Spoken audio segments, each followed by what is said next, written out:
Good afternoon, everybody. Who are we? 100 Years Enterprise. Yes, sir. Yes, My name is sir. Fahim. We are in season 5, Consequence of the Street Life, episode 9. And again, my name is Fahim. Dante. Patrick. So who do we have here today? Brother Tasnim. Brother Dave. And Brother Dave. Behind the camera, we got Gabe, G26 Productions.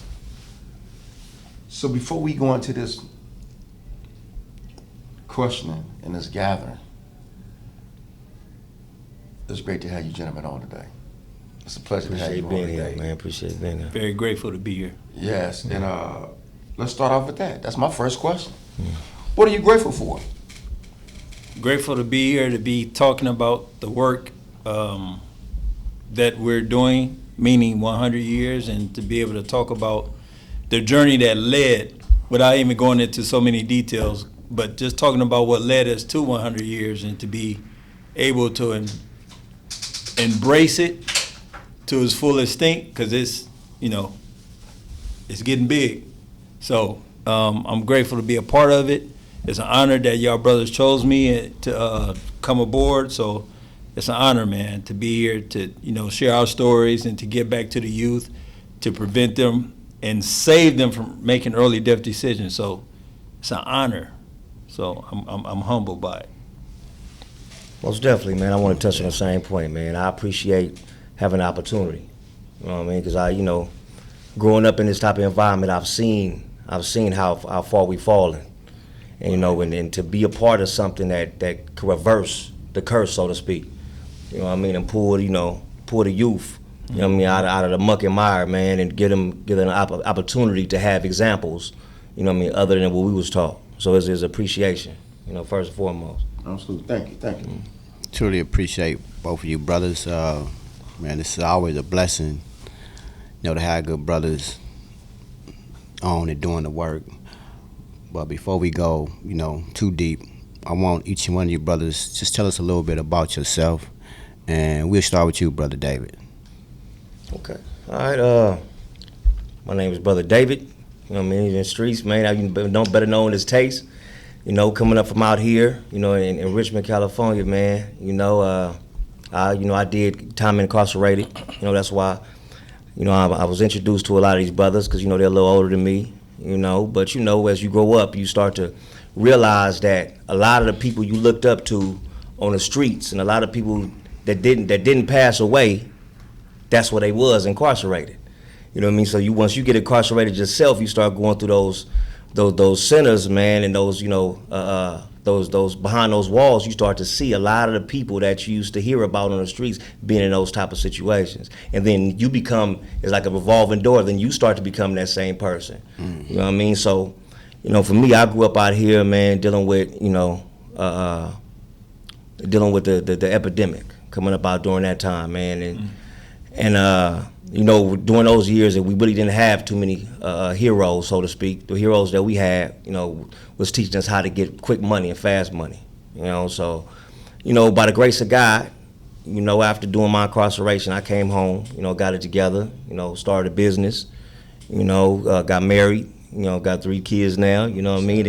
And things have turned around. And I feel truly blessed, because to remember what things used to be and how far it's come, man, is unexplainable, man. Right. And, and that's what's so powerful about working with you brothers here, that what you've created, what you've built, the organization that you allow me to be a part of.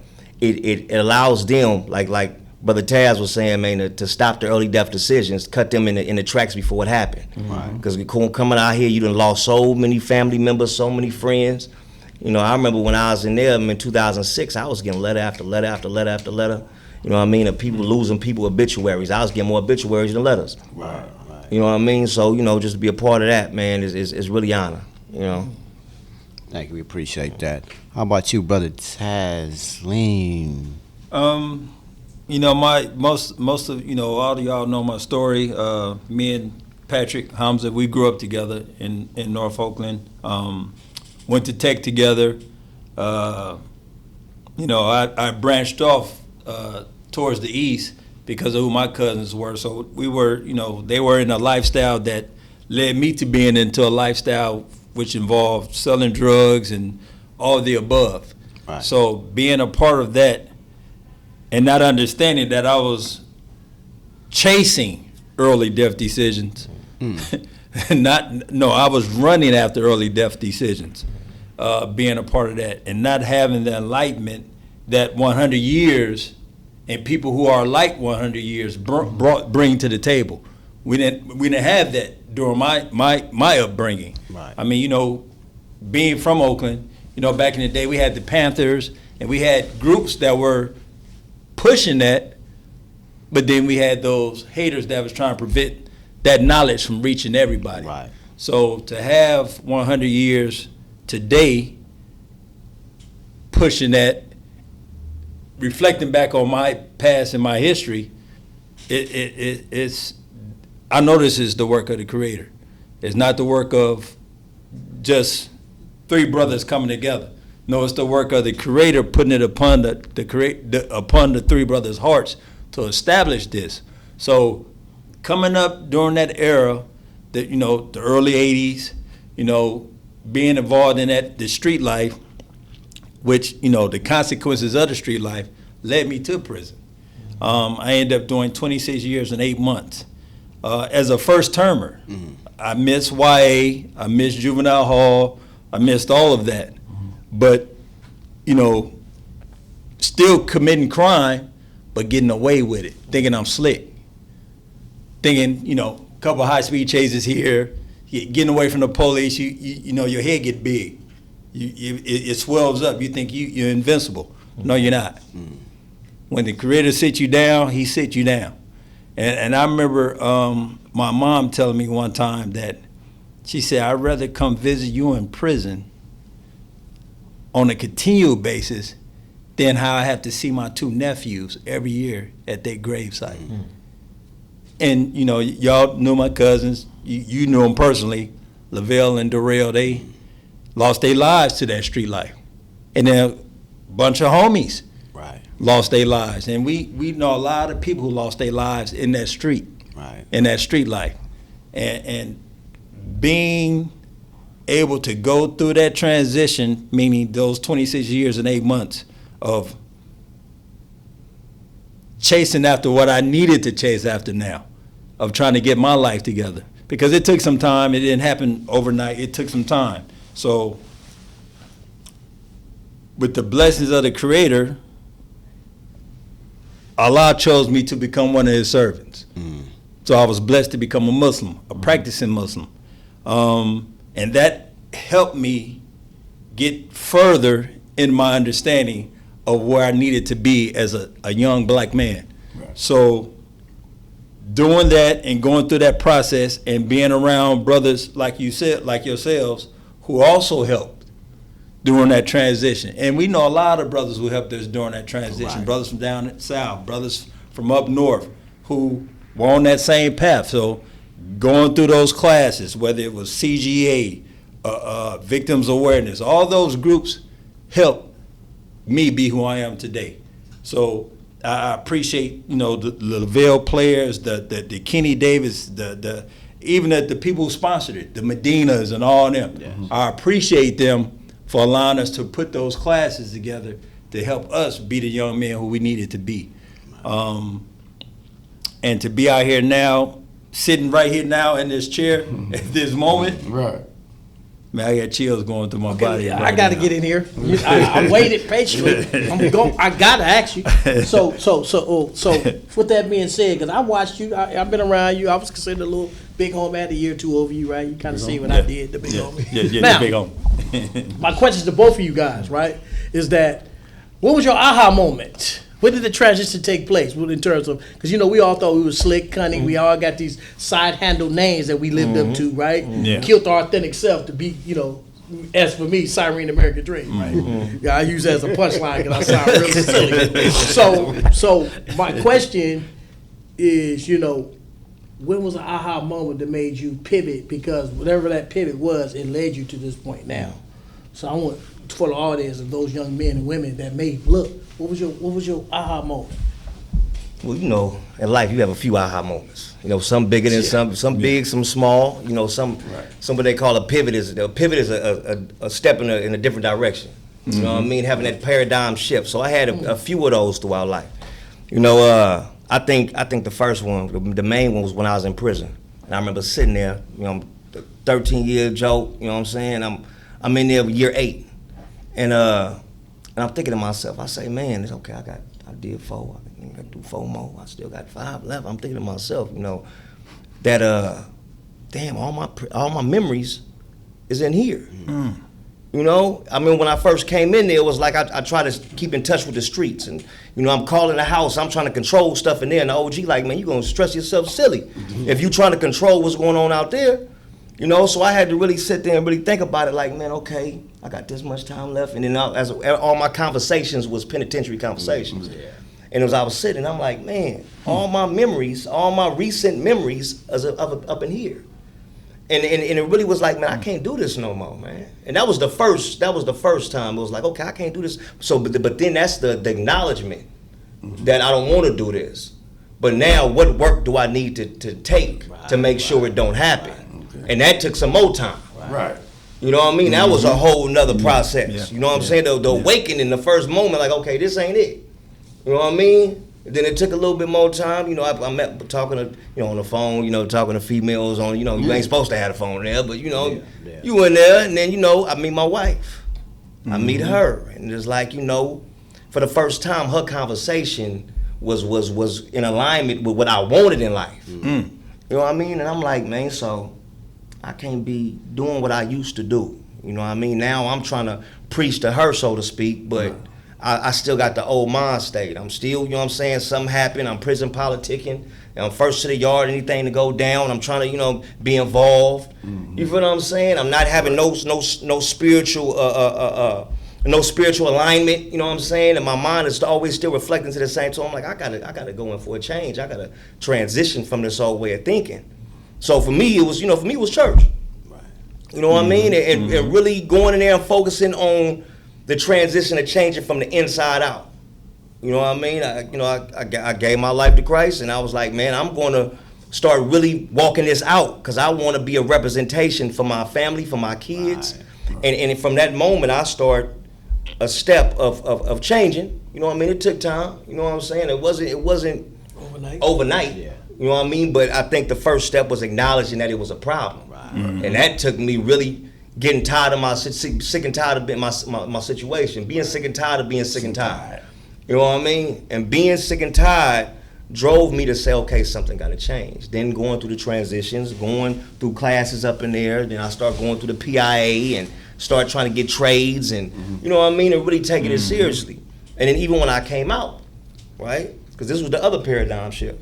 Even though in there I was like, okay, I'm gonna get out, man, I'm gonna get out. You know, because you start to appreciate everything. You start to appreciate the flowers and the trees when you've been away from them too long. Yeah. You know, the yard I was on, it was like the fence was way over there, so I hadn't even seen the car really. You know what I'm saying? I'm like, man, when I get home, I don't even care. I remember being in the family visit. You know what I mean? Going to a family visit, they had the little 1-bedroom. And I remember telling myself, man, I'd be juiced if I just lived in the 1-bedroom out there. If I could just get out there, this is my real house, I'd be juiced. Right. You know what I mean? Because you'd be surprised on when things are taken away from you, man, how much you appreciate more. That's true. You know what I mean? Yes, sir. And once I stepped out them walls, then the old ideas I never dealt with of being a rapper came out. I wanted to be a big rapper when I came out. I was like, man, I never got to live my dream. I'm about to go full-fledged in. You know what I mean? Because, you know, you still got, even though you like, okay, I got a family now, you know what I'm saying? I'm about to do this, man. I'm about to be, this my, you know, I got bars, man. I was rapping in prison, doing shows, man. I'm about to go crazy. This is what I'm doing. You know what I mean? And then you start chasing that dream, and then by the grace of God, I got a wife. You know what I'm saying? That's it up there. And by the grace of God, but at the same time, she standing by me through all this. You know what I'm saying? Right, but she at the same time, she like, okay, I'm gonna support you. I'm gonna let him go ahead and get it out of his system. You know what I mean? And you know, I'm dropping videos, man. I'm going to work, spending money, and I'm, you know what I mean? And you know what I'm saying? But I'm still going home every day, going to work, going home, going to work, going home, going to work. And I remember going to a seminar where you had a few Bay Area legends, you know what I'm saying, in the music industry, and a few people that's been involved in it. and Gary Archer, you know what I mean, with Mac Dre manager, he said to me, he was like, man, look, he said, if y'all going, he said, nowadays with social media, you know what I mean, and all these different, you know what I'm saying, people, it's a popularity contest. And he said, if you going home and you coming back to work and you going to take care of your family and going back to work, you go to the same gas station, the same house, the same, and you ain't going out, you ain't being outside, it's gonna be hard for you to make it in this music industry. And when he said that, it hit me like a ton of bricks. And it just, that was another paradigm shift. That was another pivotal moment. I've been taking the money that I've been making at home and now I'm, you know what I'm saying, and investing in this, investing in that, knowing that this was gonna be the end game. But what if it ain't the end game? You know what I mean? Only a 1 out of 500 million really make it successful to live the life that they want to live in it. Now it might be a little different now with distribution and all that, but ultimately, you know what I mean? It was a pivotal moment to say, man, what is my purpose? What am I really gonna do? What is my next step? You know what I mean? And that was a moment where I said, okay, I got to build something for the next generation. It's not just about me. It's not just about my dream and my goals and my aspirations. It's about now, what about with my kids? What's the world that they gonna come up in? Right. You know what I mean? What they gonna have, because I didn't have a choice. You know what I'm saying? Growing up where I came up, man, like I was, me and DT was talking yesterday. I was like, man, when I grew up, when I was coming up, we wasn't living, man, the suburbs to us, man, was parts of, you know what I'm saying, parts of Sacramento, you know what I mean? That was the suburbs to us, just like, you know, as far as just different, just certain parts. Right. You know what I'm saying? Because to us, it was like we didn't get out the ghetto. For sure. Now we living in Concord, Martinez, we all over the place. We living in different areas and we have more opportunities. I see more successful. We have more black billionaires than ever before. So my kids, they don't have the same struggles. You know what I mean? But we're still dealing with the remnants of the epidemic. Gotcha. We still dealing with those remnants that's been passed down. So a lot of our youth, they still reacting the way we used to react. They just haven't been shown nothing different. They don't even realize that outside that bubble is a whole world out there with opportunity. And what I seen y'all brothers doing is showing them that opportunity.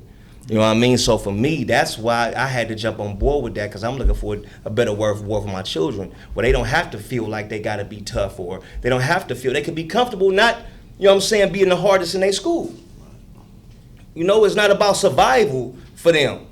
You know what I mean? It's about, you know what I'm saying, prospering. You know, prospering. You know what I mean? And for me, that was the next moment in my life, you know, was looking at, I want my kids to have a different world and have a different space and really start cherishing time with them. Absolutely. For sure. Thank you for sharing that, brother. That's deep. That was something to chew on, I tell you that. Man. Well, for me, my aha moment was, well, like Brother Dave said, it's a few.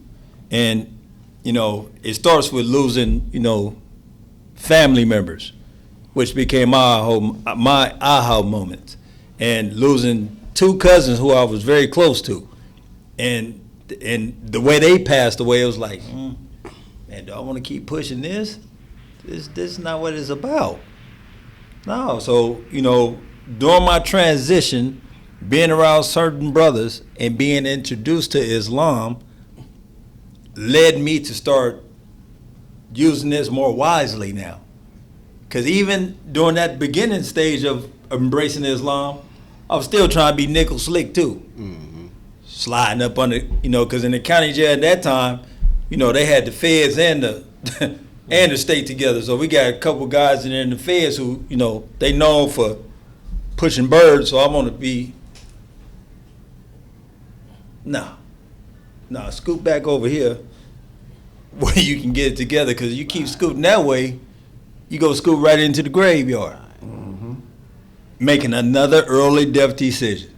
So as the years went on, I started taking the deen more seriously, meaning our way of life more seriously about being a Muslim. So, you know, and then hearing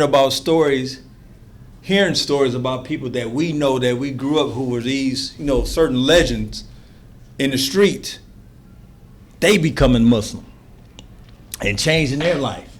and becoming better human beings than who they were before they came into Islam. So hearing their stories and seeing how they're prospering now in life because they changed, I wanted that. But I know the only way to get there is I had to fully submit. So it took years going to the Pelican Bays, going to the Corcorans and all these old quote unquote tough camps. It took years of going through that and being around the right people, the right-minded people, who stayed in my ear. Say, youngster, don't make this no home. Yeah, I know it's looking blurry right now, but you got action. Don't blow it. Let me say that though. How can you not make it home when you got a life sentence though, and wasn't nobody getting out? At that time, yeah, that's how we thought. Yeah, right. Yeah. But you still had them certain ones who had been there, the Fakis and all of them who had been there for decades. Don't make this no home. But what they meant by that was, don't get caught up in the politics. Don't get caught up in playing with the knives and stickings and all, because this will become your home. Right. And we know so many who that happened to. They got caught up in that. So having those certain people in my ear kept me on the path. And then sticking to those brothers who were serious about the deen, our way of life, that kept me on the path. So the aha moment for me was losing family members who I would never get to see again. And then losing homies too, who I was close to, who you'll never get to see again. But then my parents, 2009, lost my father and my sister all in the same year.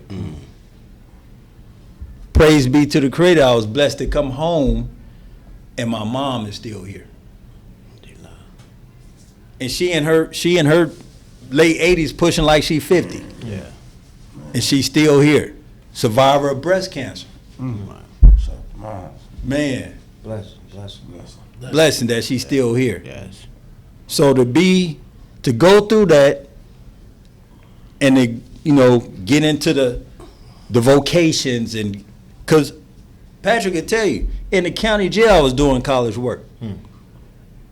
Even though at that time I was still trying to be niggle slick, but I stayed doing my book work. Even though I didn't have to do that, but they opened a door for us to do that to get a degree.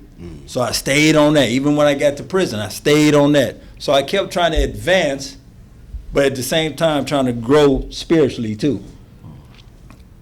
And being in certain groups where I ended up becoming facilitator in them groups, like the CGA, the Victims Awareness. Me and DT was talking about a Victims Awareness group where it's a sister, I won't say her name, but she shared something with us that was another aha moment that opened my eyes to something like, man, that's the type of pain we be causing when we be on that kick? No, I don't want to be, that's not what I want to keep doing, man. So that was another aha moment. Like you said, we had many. So I stayed on that path. I stayed around good brothers who was keeping me grounded. And we know a bunch of them who are still in there, who we praying that they eventually get out, who kept us grounded. But to be blessed to come home, to be blessed to have a wife, to be blessed to have a family, to be blessed to get into a trade that I learned in there, welding. To be blessed to become a certified welder in as an iron worker, Local 377, and to become a foreman for the company I work for, SME Southwest Steel. That's blessings. It's blessings. Blessings. Blessings. And then another aha moment. And the brothers know the story. Diagnosed 2023 with prostate cancer. I sit before you today, cancer free. All praise is due to the Creator. All praise. It's a thing that me and my nephew be saying about my mom. And my wife is the one who brought this to my attention. And y'all know my wife. She's she's always on something that makes you think. And she always say, think about your thinking. My mom, based on her being a praying woman, is the reason why a lot of her kids and grandkids and great-great-grandkids are where they are at today. And I believe that. Because she's a praying woman. Let me ask you a question, because you had some great mentors in your life. Yes. You talk about all the mentors. Everybody Yes. told you something positive. And Yes. helped you with all those aha moments. Yes, sir. That's both of y'all. That's great. And on the same theme with the aha moments and the mentoring, right? Mm-hmm. Now you're incorporated with reentry. We do reentry work, Yes, sir. right? So reentry work is those who, before you was in this place, Mm-hmm. you had to switch over and return back to an old place what you once knew with a new thinking. And now what that new thinking became a new way of life, right? So we have a new thinking with a new way of life. Mm-hmm. How has the re-entry process been for you? In brief, the re-entry process with the work you are doing now. If it's a community event, if it's conflict mediation, if it's going inside of juvenile halls, talking about CGAs, conflict mediation, and talking to the youth. Mm-hmm. Y'all returned. So when you return, you still got to give. You can't return without giving anything. So how is that? Whoever want to go first, it don't matter. Once again, that's it's very humbling, because coming from where I come from and to be put in a position to do that, not only do I feel obligated to do it because the Creator allowed me to be in that position, but to be able to give back to prevent another youth from going the path I went, to teach them the early aha moments so they don't got to go through hell to find an aha moment. Man, to help a young man or a young woman think about their thinking when we dealing with conflict resolution, that's a blessing. To get them to see where their lapse in their judgment can cause them so much trauma that they don't even realize that the only reason why they lapse is because they're responding to their trauma. We didn't even realize that we was responding to trauma. And to have that understanding now to teach and educate our youth, our young men and our young women, that's a blessing. And then to be able to go into juvenile hall. I remember Hamza said when one night we was coming out, no, it might have been Fahim, and Fahim said, he said, man, y'all full? Every night we come out of there, man, I'm full off of their energy. Them youngsters in there. Yes, we're in there to teach and educate them, but the energy that they give us, it make us feel so grateful and even prideful to be in that position to do that. That's another humbling moment in experience. And then once they get out, and that's something I commend these brothers for, because y'all established the fact that when these young men and women come home, we are there to be their mentors. We are there to help them through their struggles, having them as our mentees, to get them into union jobs, to get them into college, to get them in getting their ID, their driver license, all that. That's helping them, guide them to keep them on the straight path. That's a blessing. And to be a part of that, and then when we share our story with them, they be like, damn. Right.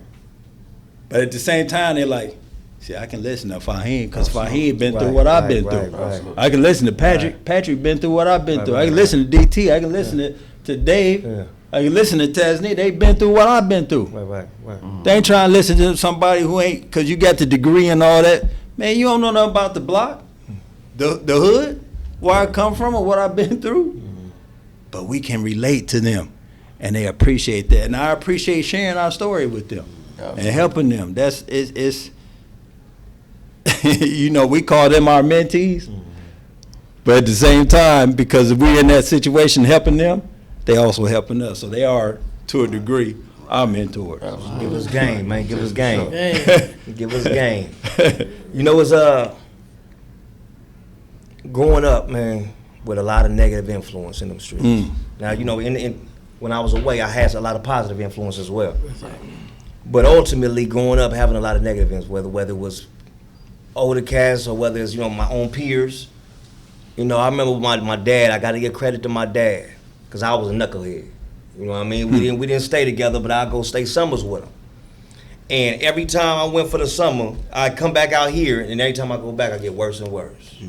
And he wasn't the aggressive type of dad that'll sit up here and whip you and you know what I mean, get on you or sock you. He would lecture you for hours. Right? You know what I mean? He probably see this man, he gonna be laughing because he used to know, man, you hear you like, oh my God, here we go again. You know what I mean? But he was speaking the real. And I remember being in a hole. We had gotten a ride, man, in Solano. I ended up getting sent to Vacaville, and we in the hole, like, and matter of fact, that's why I see you through the window. I'm seeing Pops come through there. He coming to see me, and I'm cuffed.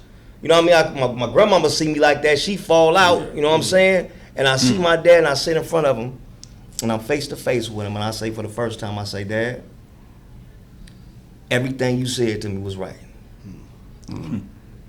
Everything you said. Yep. And I appreciate it because now that my circumstances that I put myself in has broken that man, that has broken me. Right. The only thing I can reflect on is the messages that you gave me. And that's how I can build the next phase of my life. So to be able to be in that same position, to be able to feed tools, you know what I mean, and you know what I mean, and nuggets and resources, you know what I mean, and plant seeds that the next generation can use is monumental. Man. You know what I mean? It's monumental because you're able to give that back. No matter where you got it from, it was given to you. Absolutely. You know what I mean? And just like somebody say, man, you can't, if your hands are closed, you can't give or you can't receive. Open them up. You know what I mean? You got to open them up. So I got to give what was given to me that I could receive and give back to others. And that's how the Lord, that's how God intended it to be. Yeah. You feel me? That's how he intended to be. Truly. See, if we in the circle, if all five of us is in the circle right now, and everybody is thinking about themselves, that's only one person taking care of you. Right. Just me. I'm taking care of myself. And half the time I want what's bad for myself. You know what I mean? I'm going to want the Doritos and the nachos, and I'm going to want everything, man, that I'm not supposed to have. But when we taking care of each other, if all five of us give, and I worry about myself, but if you give to us four, and you give to us four, and you give to the four, that's four people giving to you. You know what I mean? Yeah. Especially if they care for you, they ain't gonna give you what's. We will do something more bad to ourselves than somebody else that really care of us to give us. Exactly. And that's the message. That's why it's important for me to be a part of this and give back to the next generation, because I want to make sure I give what was given to me. Yes, sir. That's powerful. Yeah, that's powerful. Powerful. Both Thank of us you all. I powerful. really appreciate that. We appreciate that. Definitely. well, I'm gonna say, your experience in prison, right? Today, a lot of these youngsters, they glorify prisons. You know, and it's a misconception. You know, you have different cats get out of prison, have these podcasts, and be glorifying the things that goes on in prison, right? So, and these youngsters be saying that. That's not cool. So I'm gonna ask both of you brothers, was prison cool? Either one of them go first. I mean, 'cause some of the things that we seen in prison, you know, at a young age, seeing that stuff, that really messed my mind up, you know, and I can't be coming out here glorifying, I was doing this, you know, so I think it's a false perception. So I'm gonna ask both of you brothers, do y'all feel that prison was cool? One of y'all, either one of y'all can go first, it don't matter. Prison got a lot of ugly moments. Not a few, a lot of ugly moments. And some things you witness in there that don't even pertain to you. It's violence being perpetrated upon someone else. Has nothing to do with you. But because whatever lifestyle that person in at that moment, and whatever rule that they did not adhere to, the DP that they get, or there ain't even got to be no DP. It's just some foolishness behind drugs, behind quote unquote homosexuality. Things that people, the OGs taught us not to get involved in if you got to go to that place. Right. Stay, mind your business. Stay out of other people's, grown folks' business. Stay away from homosexuals. Stay away from drugs. That's easy. If you're trying to get through that so you can get back to your people. But if you caught up on any of them four, you staying there. Right. So no, there's nothing good about it. It had its good moments. You know, with the brothers we love and care about, whether we having banquets or just being on the yard, working out together, whatever. We had, or making spreads together, cooking for each other. It had its good moments. Right. You know, going to pray together. We prayed together. It had its good moments, but it also had a lot of ugly moments. And for people, you know, to come home and glorify that, that's not nothing to glorify. That's pure evil. So it's nothing to glorify. And for us to be, well, for me, speaking for me, to be blessed to be home and to be out here and to be a part of 100 years, to be a husband, to be a father, to be a family man, to be a businessman, right. To be blessed to even start a business. My wife got her business. We got Tikar Fragrances. We got Town Cat Apparel. To be blessed to even be a part of that and to be a part of 100 years, looking at that, man, come on. Right. I'm not glorifying none of that. Right. Thank you, brother. That was a lesson for me. Most definitely. So, Most definitely. Watch you, brother David. Well, to touch on what the brother said, man, first and foremost, it's a blessing that all of us is home right now, man. Right. Because it's people that did not make it out. Truly. It's people that got old and then passed away. Man. It's people that caught more time. I done seen people that was due to go home in 2 weeks, but because of their affiliation, was forced to do something that'll catch them a whole other case. And the thing is, of course, we are by nature able to adapt to our environment by survival. Yeah. So there's going to be parts of us that find a common ground and commonality and be able to make that type of environment somewhat livable. You know, bearable. You know, have happy moments made together, but ultimately, that's an emotional box. Because the person that you have to be in there to survive and to be comfortable in there doesn't work out here in this society, in the real world. Facts. You know what I mean? So what you begin to be trained to become in there, you know, because of survival. Because if you got, just think about this, if you got a whole melting pot of people that have conditioned to be violent, you know what I mean, to take what they want, you know what I mean, to not respect authority, right. You know, to not process their emotions, and you put them all in here and say, y'all govern yourselves. Of course, the natural part of us is going to put some rules and regulations in place so it is livable, but it's not healthy. Right. You know, it's not healthy. It's not healthy for us to be in that type of environment. So yes, it was manageable. Yes, we lived it. Yes, it was tolerable. Yes, I had good moments. But ultimately, it teaches us how to be the complete opposite of the way we're supposed to be. You know what I mean? So I would, for the youngs that think it's cool and fly to be up in there, when I first came home, I couldn't go to certain parties or whatever. I remember the first day I came home and my wife went and got me a cell phone. And I remember I was in the town, I was in Oakland, and I'm pull out my cell phone like this, hide my cell phone. You know what I mean? Because I was so shell shocked from, you know what I'm saying? And she like, well, babe, why is you hiding your cell phone?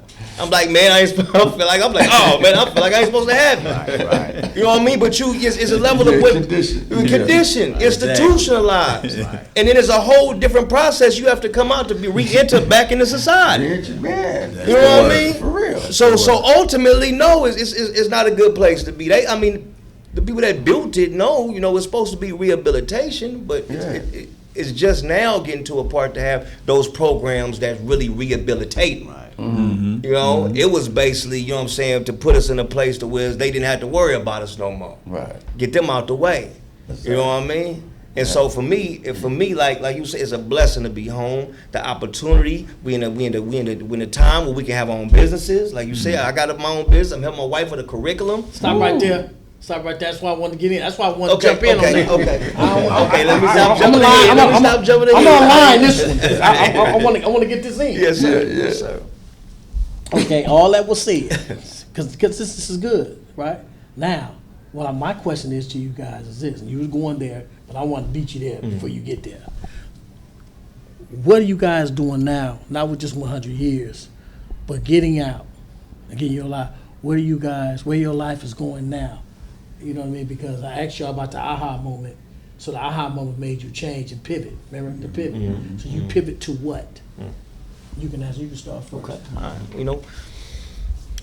When I first came home, real quick, came home in 2013, I was able, I was in there with, doing the construction. Mm-hmm. So my mindset was I was about to get out building houses.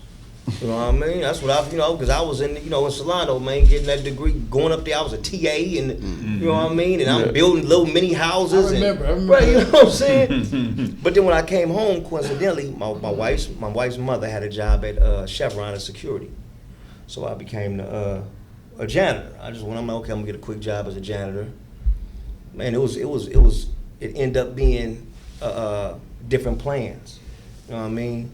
It was God had different plans for me because I started getting promoted. Mm-hmm. I started getting promoted. I became a foreman and a supervisor and an assistant manager and a manager of the whole janitorial department. But then I got stuck there for like 7 years, and then you start seeing certain politics being played, and I'm zealous. I want to grow. You know what I mean? I want to continue to grow, man. And it's like I couldn't figure out. I would pray. I try to figure out what I'm supposed to be doing in life. And I remember one of my coworkers, I went and told, I said, man, I'm tired of this, man. They put more work on me. I done been in situations where, you know what I mean, I walk into a conference room with all the other supervisors, and they just, because I'm the only supervisor on night shift for 40 janitors, and they got 10 supervisors in the daytime with 15 janitors. Mm-hmm. And, they confronted me about something what might not have been done wrong on night shift. And I said, what am I supposed to do? How am I supposed to continue to grow? And I talked to this lady, and she said, go just start your own business. And we ain't never been taught, you know what I'm saying? And not taking away nothing from, past generations, but a lot of my grandparents and my aunts and my uncles, they like, if you need more money, get another job. That's real talk. You got 4 or 5 jobs around here. Man, get a side job, man, get another job, get a part-time job, and a main job. You know what I mean? Yeah. So the idea didn't even cross my mind. Yeah. You feel what I'm saying? That I can go ahead and stuff. But as soon as she said it, the light came on. Like, that's it. You know what I mean? And they call it they call it entrepreneur seizure. Mm-hmm. You know what I mean? They call it entrepreneur seizure because once you get that fire up under you, man, it ain't going back. You know what I'm saying? And from that moment, I was like, okay, I'm about to start getting my paperwork together, my LLCs, man. I'm about to. Mm-hmm. So, make a long story short, it's been 3 years. I started my own business. I left Chevron 6 months later. You know what I mean? To sustain my family, man. My brother's involved, my wife's involved. You know what I mean? I've employed, you know what I mean, different friends, different family members. Still pushing. We've learned a lot about business within the last, few years tremendously.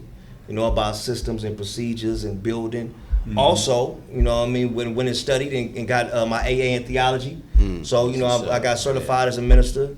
You know what I mean? And the transition, man, it's the growth. It's not stopping. Right. Every day is another level of growth, you know, and taking the business, the same structures that I'm seeing, the same structures that God got by him creating all the laws and rules in the universe first.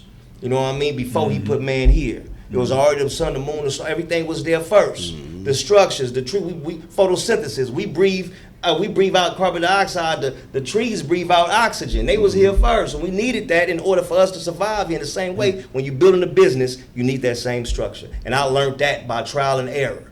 But the blessing is the fact that I even got the opportunity to do that. Right. And have my kids watch me do it. Right. You know what I mean? Watch me make, because at least we trying, at least we doing it.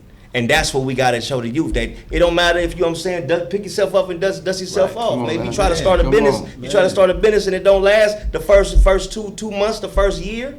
You know, they say it take at least 3 years to make a successful business. You know what I mean? It's about sinking and swimming, but about, you know what I'm saying, doing something positive and seeing it through. Because the way I was taught when I was younger is like, if it don't work, go on to the next. Okay. Throw in the towel. If this don't work, I'm gonna try something else. So that's where I'm at right now. You know what I mean? We're rocking with 100 years, man, till the wheels fall off, man. Building a business, you know what I mean, from scratch. Yeah. You know what I mean? And spreading the word, man, being a minister. So that's where I'm at, man, threefold. Most definitely, most definitely. Congratulations to That's you. powerful, man. Yes, That's sir. powerful, man. Yes, sir.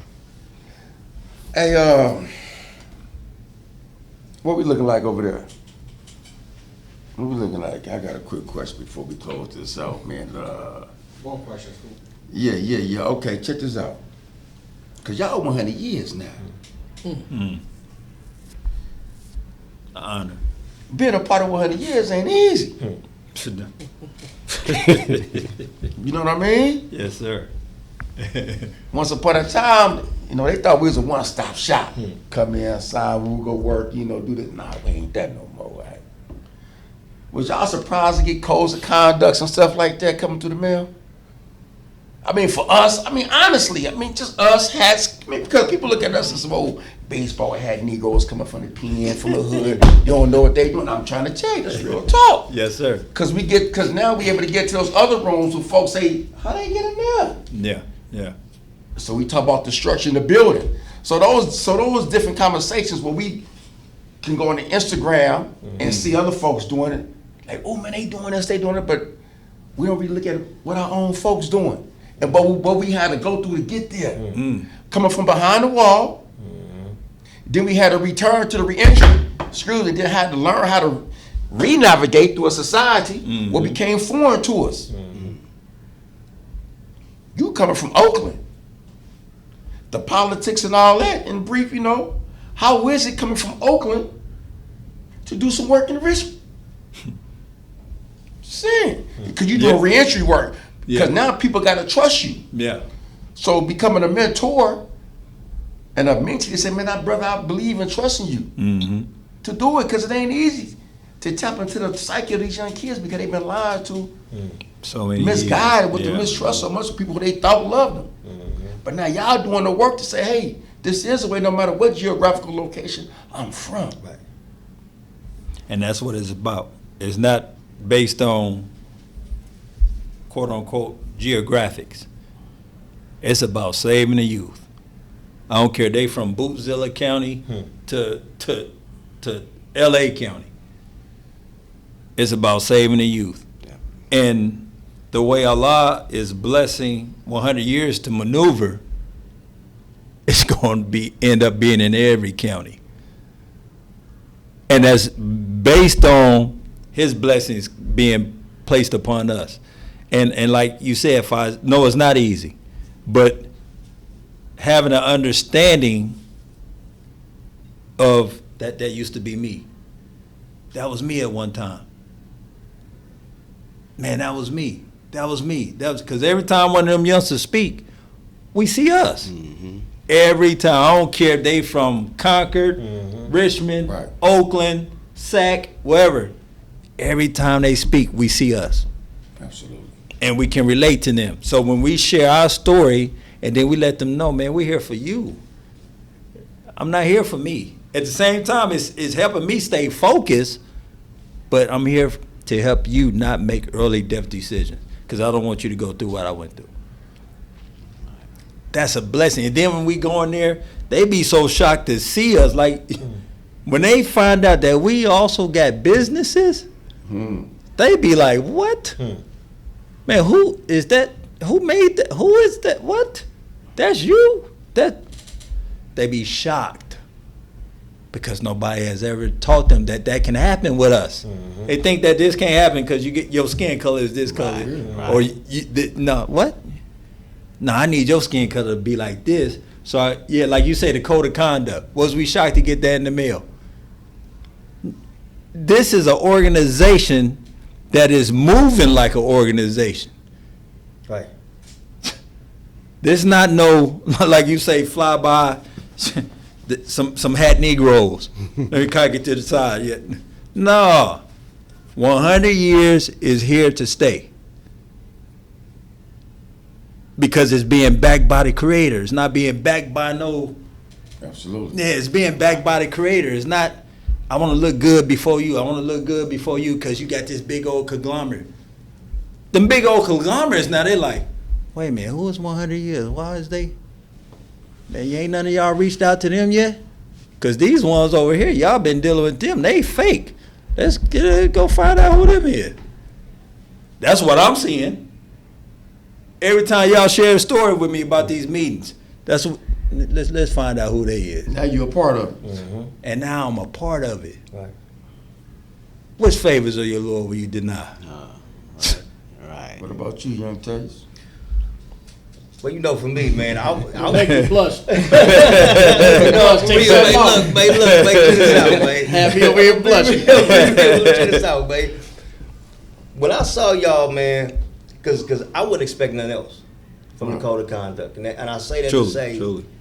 I say that to say, when I started my business, man, I knew I had to go full throttle blood, sweat of tears, no looking back, man. I'm gonna do it legitly. I'm gonna do it legally. You know what I'm saying? So they can't say I didn't do nothing I was supposed to do, and I'm gonna push till the wheels fall off.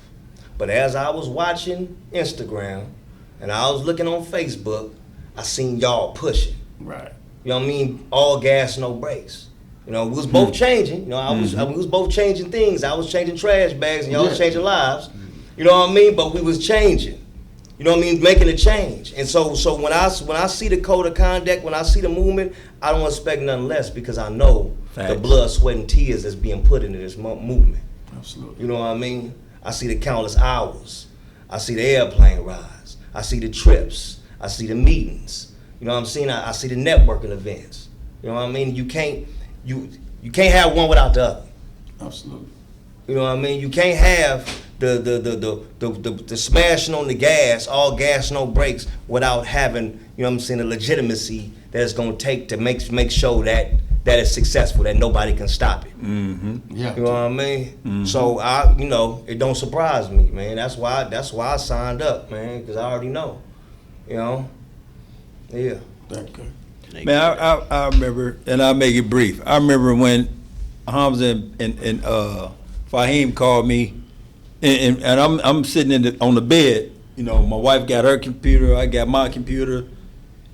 She doing whatever she doing, I'm doing whatever I'm doing. They call, and they say, "How would you like to go into juvenile hall on Fridays?" Cat got my tongue. I can't even speak. I don't know what to say at that moment. I'm like, because I'm thinking about what I've been doing already, iron worker stuff, stuff. Right. So I say, well, let me give it some thought. When I hung up from, you know what my wife did? She looked at me like, Right. What kind of look is that? What was that? and then the words that came out of her mouth was with the N word. Yeah. What?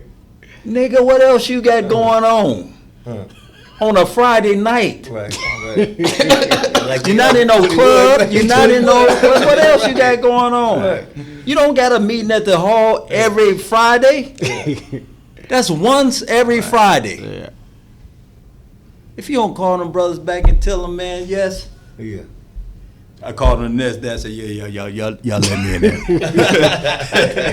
Well, you know, Alhamdulillah, I've been here ever since. So Before we close out, I just want I'm gonna tip my hat off to Fire and Hamza. You know, they've been pushing, and man, I'm proud of y'all. Yes, man, because without these two brothers, man, we wouldn't be where we at. You know, so it's a very honored to be with these brothers, man. You know, we have our ups and downs, but guess what? We still here and we pushing. Yeah, man. So I love you two brothers. Love you too, Man, love you Yes, too. sir, So, man. and again, man, I gotta retract that. What you say, it's about us three too. It's about all of us, right? Exactly. It's just some we all on different levels and degrees, right? But the purpose of what we do, right, is to give back, right? It's a blessing that we here. We can't do it. Us two can't do it without you, and you can't do it without us too. And now, with all the brothers that we got now, we can't do it without each other, right? That's how civilizations changed, right? We had to have unity amongst the ranks. We ain't got unity amongst the ranks. We can't build, right? I just said the Tower of Babel. You know what I mean? So Allah take our language, man. We speaking the same, but we don't even understand each other because we got the ego in the way. Right? We got to play position. If this man right here know more than me about a thing, you lead. facts. Right? If I'm persuade a thing by my articulation of a thing, let me speak. It's for this. We do. And that's what we do, man. You know what I mean? If you smooth as what you is, because you the smoothest brother I know. I can say that. Just like New Edition, man, you might know that's the smoothest cat I know. Yeah. Right? So that all we do, man, come something smooth, man, DT, handle that, man. So I know you smoother than me. Ain't nothing wrong with that. But us as a body like Voltron, we're going to get it done. And that's what I'm about, man. You know, I'm going to give it back to the kids, man. I want all the kids to see that they can be, and it don't have to be just them. It don't have to be just individually. It can be collectively. Truly. That's what we teach them in the MC3. And I'll close with that. It's just telling them, hey, man, look out for your unit. Don't you just pass it, make sure everybody pass. You know what I mean? Because we need each other. And that's where we at, you know? Absolutely. You know, we started this work going inside juvenile hall. You know, I shout out to my Kira Croner. You know, we went up in there. You know, it's the first thing she told us: go out there and save them babies. You know, that's what she told us. It was during COVID. Yeah. You know, she said, "Listen, I don't know how y'all gonna do it. We like y'all. We heard what y'all had to say." She said, "Now, y'all figure it out. Go save them babies. We got y'all." Yeah. That was 2021, man, and so. That happens by mistakes, you know, and we gotta constantly give thanks and praise to the Most High for allowing us to do work what we do. Yes, sir. But also to us as a team, you know what I'm saying, for coming together and to really come with a clear understanding to know what we need to do and to understand to, you know, help in certain communities, certain youth, to get back, but also to be thankful for those in our lives, you know, the women in our lives, our families, our loved ones. Everybody who sacrificed with us, you know what I'm saying? We got to be able to understand that, and you know, sometimes you know our heads get like Jack in the Box, not in a bad way. We just know there's some things we got to do to make happen the way we make happen, and that's what we're doing. You know, we making it happen. And again, I mean, I couldn't do it, man, without my brothers next to me, man, and without y'all, it couldn't happen. I don't care. I've never seen a man lead by themselves. When you lead, I never just taking a walk. That's all you're gonna do. That's all you're gonna do. And so, yeah, we are 100 Years Enterprise, season 5, Consequences of the Street Life. We wrap it up, episode 9. Follow us on the YouTube, the Instagram, 100 Years DLP, YouTube, 100 Years Enterprise, Spotify, Apple Podcasts. I miss anything, yo? No, you got everything. 100years.biz, our website. Yeah. All that, you know. Shout out to Gabe, G26 Productions. But come 2025, yeah, we close out. We gonna close out 24 stronger. But come 25, y'all stay ready. Stay ready with this reentry thing. We need more mentors, men and women, go inside these schools, this educational system.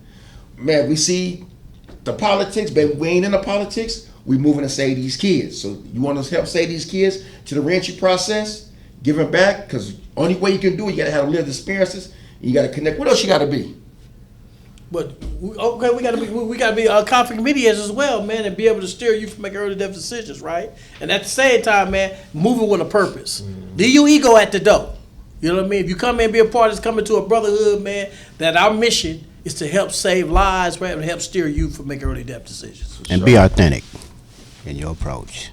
Close us out, huh? Come on, man. 100 years enterprise. I want to thank everybody for showing up. It's truly a blessing. Check us out. Peace out. Everybody have a blessed day. And I want to thank all the brothers for being here today. G26 Productions, and again, 100 years Yes, sir. enterprise. All right, Yes, shout out to sir. Chef Ron too, for sponsoring us and the thing we do. Shout out to Chef Ron for having our back and pushing us forward. Hey, when the door was closed, when did nobody open the door for us, Chef Ron did. So Most peace definitely. out. And get some of this Tyler Apparel hats, man. These hats for the brother, Oh, man. He yeah. sure got some Yes, good sir. stuff, man. Yes, Different sir. colors, man, different colors. Exactly.